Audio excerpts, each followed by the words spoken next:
নমস্কার, news নাওয়ের prime নিউজের সবাইকে স্বাগত। আমি রয়েছে আপনাদের সাথে মীনাক্ষী। চোখ রাখছি খবরে। ত্রিপুরা রাজ্য রাইফেলসে কর্মরত জওয়ানদের রেশন মানি বাড়ল 1,000 টাকা। এছাড়া টিএসআর এ ad hoc ভিত্তিতে প্রমোশন পাবেন 240 জন। বুধবার বিনান কোবরাপাড়া টিএসআর ক্যাম্প পরিদর্শনে গিয়ে এই ঘোষণা দিলেন মুখ্যমন্ত্রী ডাক্তার মানিক সাহা। পূরণ হলো ত্রিপুরা রাজ্য রাইফেলসে কর্মরত জওয়ানদের দীর্ঘদিনের দাবি। রেশন মানি 1,000 টাকা বেড়ে দাঁড়ালো 2,000 টাকা।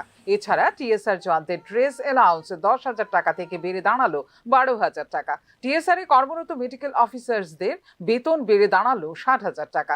একই সাথে টিএসআর এ ad hoc ভিত্তিতে প্রমোশন পাবেন 240 জন। বুধবার মান্দাইয়ের বিনান কোবরাপাড়া টিএসআর ক্যাম্প পরিদর্শনে গিয়ে এই ঘোষণা দিয়েছেন মুখ্যমন্ত্রী ডাক্তার মানিক সাহা। মানি নিয়ে অনেক কথা হয়েছে,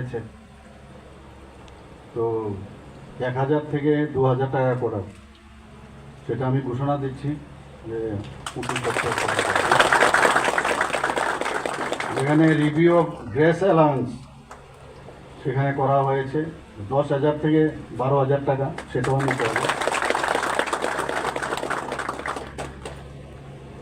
allotment of funds for installation of gymnasium in TSR battalion, এখানে প্রপোজ করা হয়েছে যে it is propose to grant 5 lakh each, এক প্রতিটা জায়গার মধ্যে 5 লাখ টাকা করে, সেটাও আমি ঘোষণা দিচ্ছি। তাছাড়া increasing of honorarium for appointment of medical officer, সেখানে প্রায় এর আগে আমি বাড়িয়েছিলাম, এখন 60,000 পার মান্থ বলছে, কারণ মেডিকেল অফিসার পাওয়া যায় না। তো যদি 60,000 করা যায়, অ্যাডভার্টাইজমেন্টে হয়তো তারা আকৃষ্ট হয়ে আসবে, সেটাও আমি ঘোষণা দিচ্ছি।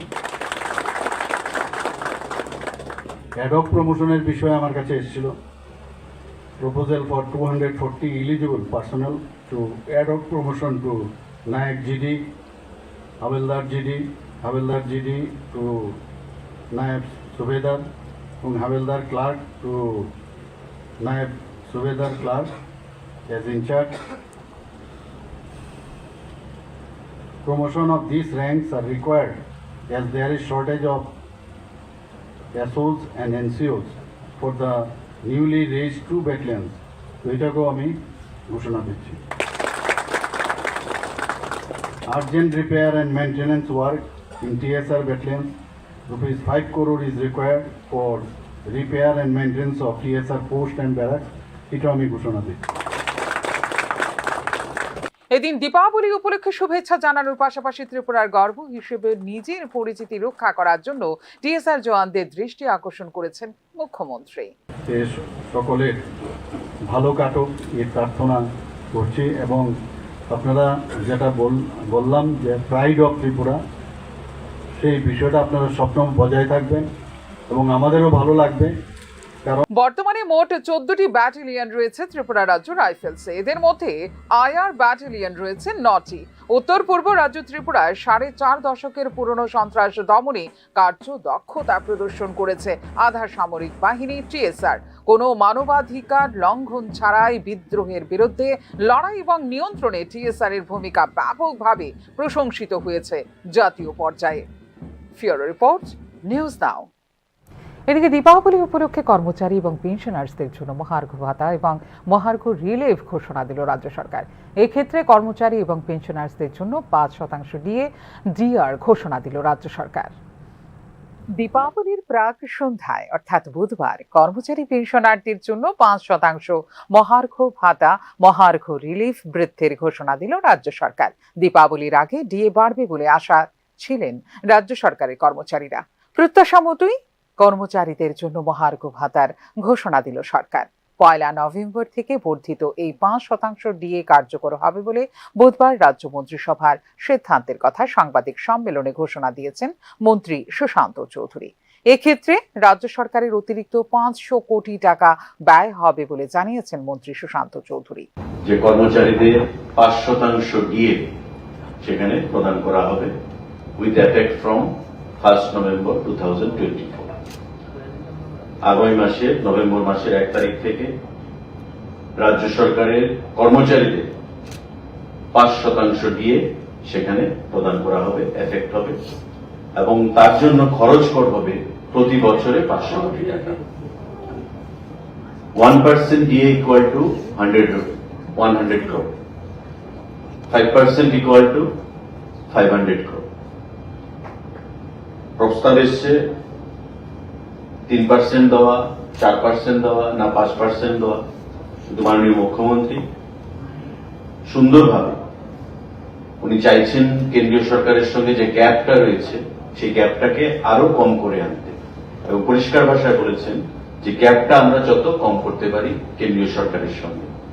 ইতিমধ্যে কেন্দ্রীয় সরকার 3% ঘোষণা করেছে, 53% টোটাল হয়েছে, আমাদের 25% রয়েছে, আজকে 5% দেওয়া হলো, 30% করা হলো, এবং আমাদের লক্ষ্য থাকবে আগামী দিনে কেন্দ্রীয় সরকারের কর্মচারীদের সঙ্গে রাজ্য সরকারের কর্মচারীদের ডিএর যে ফারাক সেটাকে আরো কম করে আনা।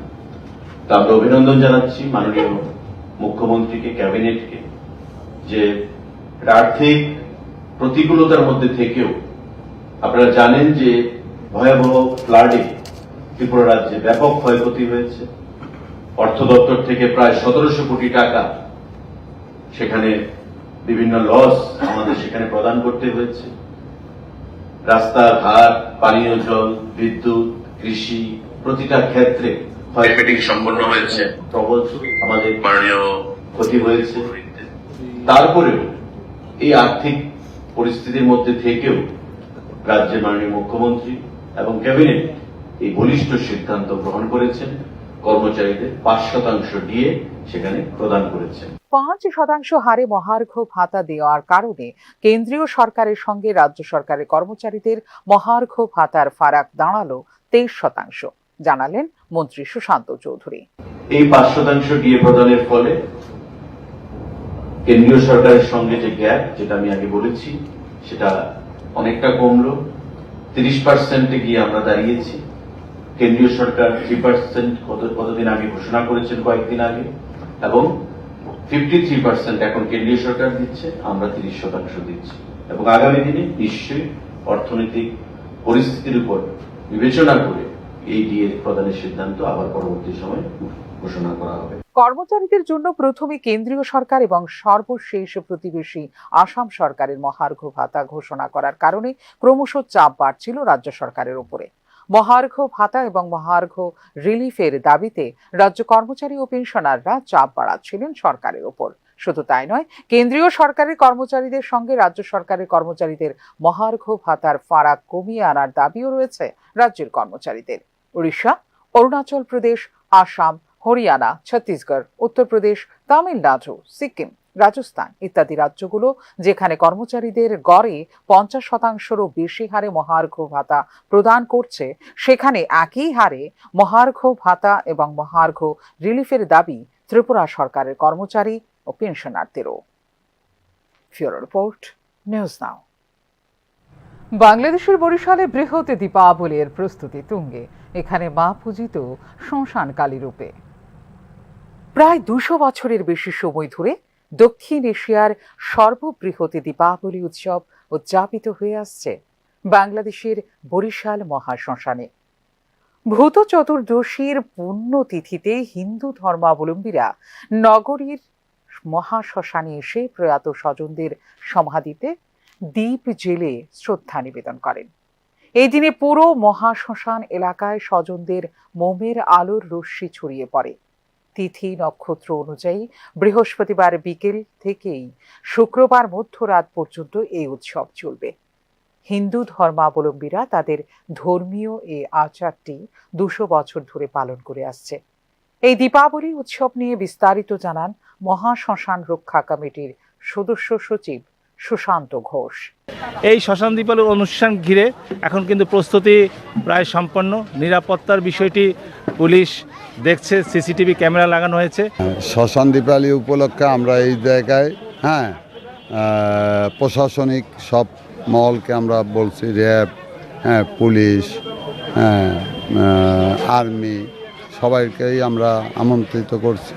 দীপাবলি উৎসব উপলক্ষে বিভিন্ন নিরাপত্তা ব্যবস্থা নিয়ে বরিশাল মেট্রোপলিটন পুলিশের কমিশনার জানান, শান্তিপূর্ণ ও উৎসব মুখর পরিবেশে দীপাবলি উদযাপনের লক্ষ্যে মেট্রোপলিটন পুলিশের পক্ষ থেকে নিশ্চিত নিরাপত্তা ব্যবস্থা নেওয়া হয়েছে। পাশাপাশি মহাশ্মশান এলাকায় পর্যাপ্ত সিসিটিভি ক্যামেরা স্থাপন ও ব্যবহার নিশ্চিত করা হয়েছে। ঢাকা থেকে মনির হোসেনের রিপোর্ট, নিউজ নাও।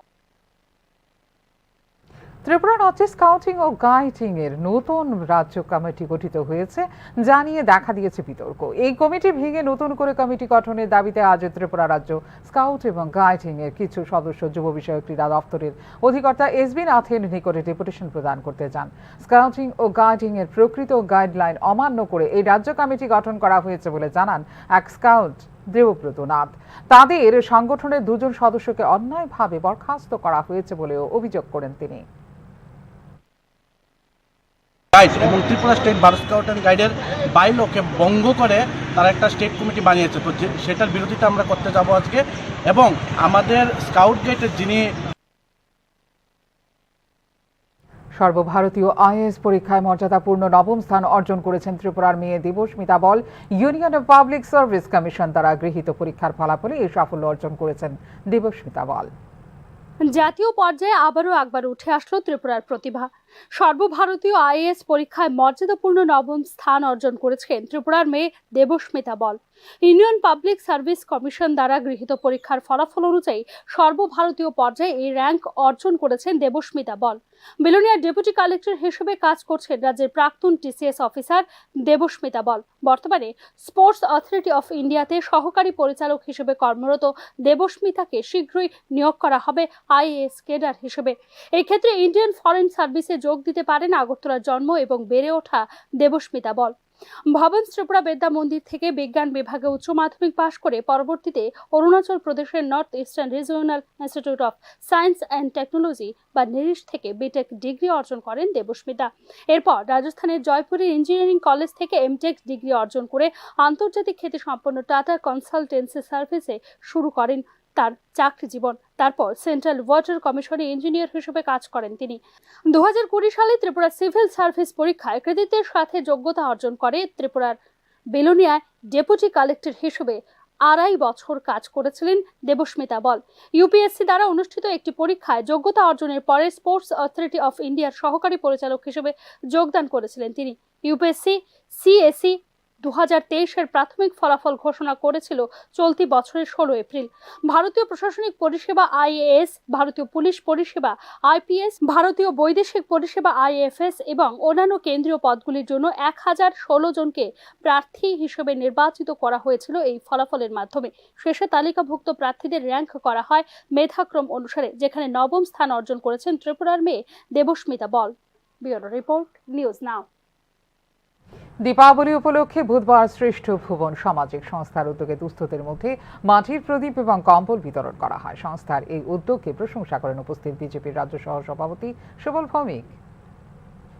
ধারাবাহিকভাবে শ্রেষ্ঠ ভুবন সামাজিক সংস্থা দুস্থদের সাহায্য করার জন্য এই কর্মসূচি নিয়েছে, তার উল্লেখ করে সংস্থার এই মানবিক উদ্যোগকে প্রশংসা করেন সুবল ভৌমিক।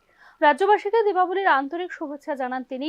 বিজেপি সরকার ও মুখ্যমন্ত্রীর প্রচেষ্টায় রাজ্যে শান্তির পরিবেশ বিরাজ করছে বলে এদিন জানান রাজ্য সহসভাপতি সুবল ভৌমিক। রাজ্যকে অশান্ত করার জন্য একটি মহল চেষ্টা করলেও সক্রিয় পদক্ষেপ নিয়ে বিজেপি সরকার তা প্রতিহত করেছে বলে অভিমত প্রকাশ করেন তিনি। আমাদের সরকার মাননীয় মুখ্যমন্ত্রী ডক্টর মানিক সাহার নেতৃত্বে সেটাকে সুন্দরভাবে যা সমস্ত ত্রিপুরাবাসী একজুট হয়ে সামাজিক সংস্থার উদ্যোগকে সাধুবাদ জানিয়ে উৎসব মুখর পরিবেশে দীপাবলি পালন করার জন্য আহ্বান রাখেন সুবল ভৌমিক। বিতরণ, কম্বল বিতরণ, এই দ্বীপ প্রদীপ বিভিন্ন কিছু তারা ডিস্ট্রিবিউশন করে।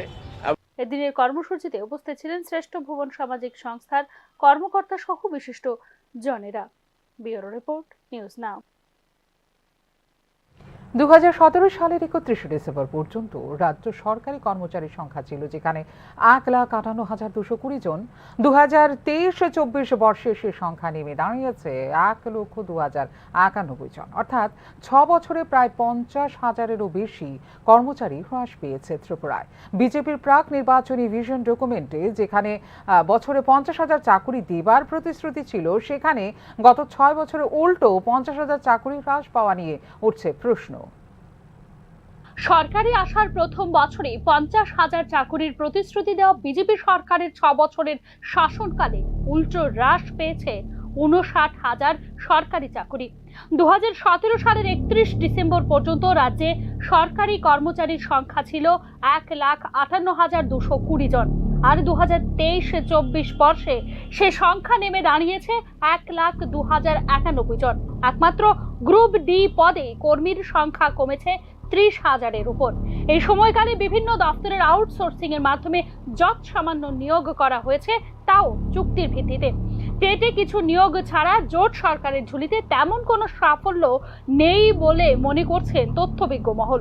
প্রয়োজনীয় সংখ্যক কর্মচারীর অভাবে বেহাল অবস্থা শিক্ষা, স্বাস্থ্য সহ জনস্বার্থ সংশ্লিষ্ট সমস্ত দপ্তরে। অতি সাধারণ মানের পরিষেবা পেতেও দীর্ঘদিন অপেক্ষা করতে হচ্ছে সাধারণ মানুষকে। শূন্য পদগুলি পূরণে কোনো উদ্যোগ না থাকার কারণে বছর বছর কমছে সরকারি কর্মচারীর সংখ্যা। সরকারি পরিসংখ্যানের হিসেব অনুযায়ী গ্রুপ বি, সি এবং ডি ক্যাটাগরিতে কর্মচারীর সংখ্যা উদ্বেগজনকভাবে কমেছে 2017 থেকে 2023-24 সময়ের মধ্যে। 2017 সালে 31 ডিসেম্বর পর্যন্ত রাজ্যে গ্রুপ এ পদে কর্মরত ছিলেন 4,741 জন, গ্রুপ বি পদে 7,117 জন, গ্রুপ সি পদে 92,738 জন এবং গ্রুপ ডি পদে 48,235 জন। 2022-23 বছরের গ্রুপ এ পদে কর্মরত ব্যক্তির সংখ্যা দাঁড়ায় 6,239 জন, গ্রুপ বি পদে 4,391 জন, গ্রুপ সি পদে 75,640 জন এবং গ্রুপ ডি পদে 18,799 জন। 2023-24 বছরের 31 ডিসেম্বর 2023 পর্যন্ত এই পদে কর্মরত ব্যক্তির সংখ্যা দাঁড়ায় 6,089 জন, গ্রুপ বি পদে 4,224 জন, গ্রুপ সি পদে 73,822 জন এবং গ্রুপ ডি পদে 19,956 জন। অর্থাৎ 2022-23 থেকে 2023-24 সময়ের মধ্যেও গ্রুপ এ, বি এবং সি পদে কর্মরত ব্যক্তির সংখ্যা কমেছে রাজ্যে। 2017 সালের 31 ডিসেম্বরের সাথে 2023 সালের 31 ডিসেম্বরের তুলনা করলে একমাত্র গ্রুপ এ পদে কর্মী বেড়েছে 1,348 জন, গ্রুপ বি পদে কর্মী কমেছে 2,893 জন, গ্রুপ সি পদে 18,916 জন এবং গ্রুপ ডি পদে 30,279 জন। অর্থাৎ রাজ্যে 56,129 জন কর্মী হ্রাস পেয়েছে গত 6 বছরে। ব্যুরো রিপোর্ট, নিউজ নাও। এই মুহূর্তে নিয়েছে ছোট্ট বিজ্ঞাপন বিরতির পর ফিরে আসবো নানা খবরের সঙ্গে থাকবেন। আপনি দেখছেন নিউজ নাও, আমরা জানি কোনটা খবর।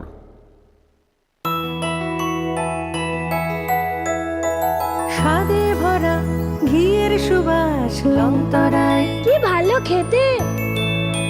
শুদ্ধ ঘিয়ের আবেশ ভরা লংতরায়, অপূর্ব সুগন্ধ, পুষ্টি ভরা ঘিয়ের খাবার, গাওয়া ঘি প্রিয় সবার লংতরায়। একেই বলে বিশুদ্ধ ঘি। বিশুদ্ধ ঘি নাম মনে রেখো লংতরায়। লংতরাই ঘি রোজ খাবারে তোমাকে চায়। Longtharai, Longtharai, Longtharai. Step into the realm of Assam Downtown University, where we encourage success, experience the pinnacle of academic excellence, and live your best days. আপনি দেখছেন নিউজ নাও, আমরা জানি কোনটা খবর। বিরতির পর স্বাগত, চোখ রাখছে অন্যান্য খবরে। টেট বোর্ডের প্রস্তুতি থাকলেও সরকার থেকে কোনো রকম সবুজ সংকেত না পাওয়ার কারণে 2024 সাল শেষ হতে চললেও টেট পরীক্ষা গ্রহণের কোনো রকম বিজ্ঞপ্তি জারি হয়নি। এই প্রেক্ষিতে বুধবার আগরতলা সিটি সেন্টারের সামনে বিক্ষোভ প্রদর্শন করে শিক্ষিত বেকার যুবক যুবতীরা। গত 2 বছর ধরে কোনো রকম টেট পরীক্ষা না হওয়ার কারণে হতাশায় ভুগছেন রাজ্যের শিক্ষিত বেকাররা। কবে নাগাদ টেট পরীক্ষা নেওয়া হবে বা এই বিষয়ে এখনো কোনো ধরনের নোটিফিকেশন কেন দেওয়া হয়নি তা নিয়েও প্রশ্ন তুলেছেন শিক্ষিত বেকাররা। ভিতরে বিএড কমপ্লিট করে, ডিএলএড কমপ্লিট করে বসে আছে, ওদের ভিতরে একটা হতাশা কাজ করছে। ওরা বুঝতে পারছে না কবে পরীক্ষা হবে, কবে নোটিফিকেশন দেওয়া হবে, সেই ক্ষেত্রে ওনারা ঠিকঠাকভাবে প্রস্তুতি নিতে পারছে না। সেই বিষয়ে স্বাভাবিকভাবে সবার মনের ভিতরে একটা হতাশা কাজ করছে। আমরা এই প্রশ্নটা যখন পিআরবিটির চেয়ারম্যানের কাছে করলাম, সরকারি কর্তব্য ফাঁকি দিয়ে নিজের মর্জি মতো তহসিল চালাচ্ছেন বিশালগড়ের রংমালা তহসিলের তহসিলদার মোশাররফ হোসেন। স্থানীয় ভুক্তভোগী মানুষের অভিযোগ, দুপুর 12টার পর অফিসে আসেন তহসিলদার মোশাররফ হোসেন এবং অফিস থেকে নিজের মন মর্জি মতো চলেও যান, যার ফলে দরকারি কাজের জন্য অফিসে আসা মানুষজন ব্যাপক সমস্যার সম্মুখীন হচ্ছেন। সরকারি কর্মীর এমন কর্তব্য গাফিলতির বিরুদ্ধে তীব্র ক্ষোভ প্রকাশ করেন স্থানীয় লোকজন। এ বিষয়ে যথাযথ ব্যবস্থা নেবার জন্য দাবি জানিয়েছেন স্থানীয় লোকেরা। বিশালগড় থেকে ফাহিম আহমেদের নিউজ নাও। আর ওই তো 10টায় আমিও রাস্তাতে আমার সাইকেলটা নষ্ট হয়ে গেছে, সাইকেলটা ইয়া করতে আসি না, ইয়া নাই, এখানে কোনো গ্যারেজ নাই, ঠিক করতে না, সাইকেলটা ইয়া দেখে গাড়ি যাইছি, অনেক আগে গেছে গাড়ি এলাকায় একটু দেরি হয়েছে আজকে। এটা কোন তহসিল? এটা রংমালা তহসিল। আপনার নামটা কি স্যার? আমার নাম মোশাররফ হোসেন। মাত্র আর কয়েক ঘন্টা বাকি, এরপরেই আলোর উৎসবে ভাসবে গোটা রাজ্য। সরকারি খরচে মূল অনুষ্ঠানের ব্যাপক আয়োজন করা হয়েছে উদয়পুরের মাতাবাড়িতে। তবে মাত্র মাসখানেক আগে ভয়াবহ বন্যায় যেখানে বিপর্যস্ত রাজ্যের গ্রামীণ অর্থনীতি, ক্ষতিগ্রস্তরা যেখানে এখনও পাননি কেন্দ্রীয় সহায়তা, সেখানে কৃত্রিম আলো দিয়ে কি ঢাকা যাবে জীবনযুদ্ধের অন্ধকার? প্রশ্ন উঠছে তা নিয়েই। আলোর উৎসব দীপাবলিকে কেন্দ্র করে সরকারি বদান্যতায় চলছে ঢাউস ঢাউস প্রচার। দীপাবলি উৎসবের মূল অনুষ্ঠান এবং মেলা আয়োজিত হবে উদয়পুরের ত্রিপুরেশ্বরী মন্দিরে। স্বাভাবিক কারণেই উদয়পুরের মাতাবাড়ি সহ রাজ্যের বিভিন্ন জায়গায় পথঘাট আলোয় ঝলমল করার মধ্য দিয়ে বাস্তবিক অন্ধকারকে ঢেকে রাখার চলছে সরকারি বেসরকারি প্রয়াস। তবে মাত্র মাসখানেক আগে ভয়াবহ বন্যায় যেখানে বিপর্যস্ত হয়ে পড়ে গোটা রাজ্যের গ্রামীণ অর্থনীতি, ক্ষতিগ্রস্ত হয়েছেন হাজার হাজার মানুষ, তার উপর যেখানে এখনো অধরা কেন্দ্রীয় সহায়তা, সেখানে আলোর উৎসবে লাখোয়ারি বাজেটের আয়োজন মনে করিয়ে দিচ্ছে কবি শোকান্তের লেখা পূর্ণিমার চাঁদ যেন ঝলসানো রুটি এই লাইনটি। বন্যায় সর্বস্ব হারানো পরিবারগুলির কাছে লাখোয়ারি উৎসব আজ অনেকটাই মূল্যহীন। মাতাবাড়ির দীপাবলি উৎসবের আলোকসজ্জার অবয়ব এবার আরও বাড়ানো হয়েছে। জাতীয় মহাসড়কে গর্ত খুঁড়ে অমরপুর রাস্তার মুখ থেকে চন্দ্রপুর বেলতলি পর্যন্ত প্রায় 4 কিলোমিটার রাস্তার উপরে করা হয়েছে কৃত্রিম ঝলমলে আলোর ব্যবস্থা। আগস্ট মাসে বন্যার সময়ে ক্যানেল চম্ভুনিতে ক্যানেলের পার ভেঙে যাওয়ায় 10 দিনের বেশি সময় ধরে জলমগ্ন হয়েছিল জাতীয় মহাসড়ক সহ এলাকার বাড়িঘরগুলো। দীর্ঘদিন জল জমে থাকার কারণে নষ্ট হয়ে যায় সংশ্লিষ্ট পরিবারগুলির জিনিসপত্র।